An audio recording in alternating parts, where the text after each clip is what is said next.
السلام علیکم، میں ہوں اقبال سحر اور آپ دیکھ رہے ہیں ریئل نیوز ورلڈ۔ ناظرین، پاکستان تحریک انصاف کے چیئرمین عمران خان کا کہنا ہے کہ پاکستان کے خلاف مکروہ سازش کا ذمہ دار کون ہے۔ پاکستان تحریک انصاف کے چیئرمین عمران خان نے اپنی ایک ٹویٹ میں کہا ہے کہ IMF اور عالمی بینک کی رپورٹ سے ظاہر ہے کہ بلندی کی جانب گامزن ایک مستحکم معیشت ملنے کے باوجود یہ امپورٹڈ حکومت معیشت کو تباہی کے گڑھے میں گرنے سے بچانے میں ناکام رہی۔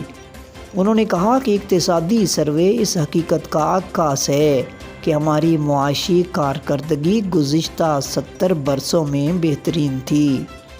عمران خان کا مزید کہنا تھا کہ ہمارے دور میں شرح نمو، صنعت، زراعت، فراہمی روزگار، تعمیرات، برآمدات، ترسیلات زر اور ٹیکسوں کی وصولیاں لامحالہ تاریخ میں بلند ترین سطح پر رہیں۔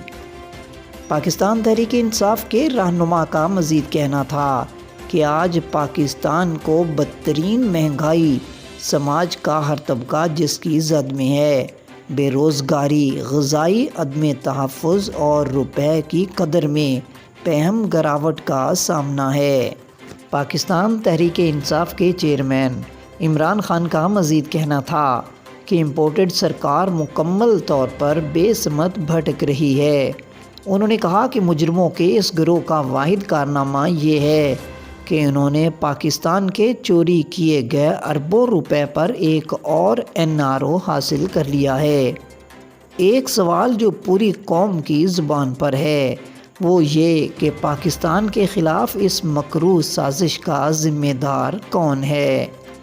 مزید اپڈیٹ کے لیے ہمارے ساتھ وابستہ رہیں۔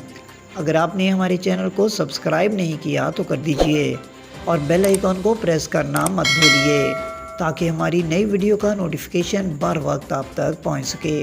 کامنٹ باکس میں اپنے خیالات کا اظہار کیجیے۔ اسلام زندہ باد، پاکستان پائندہ باد۔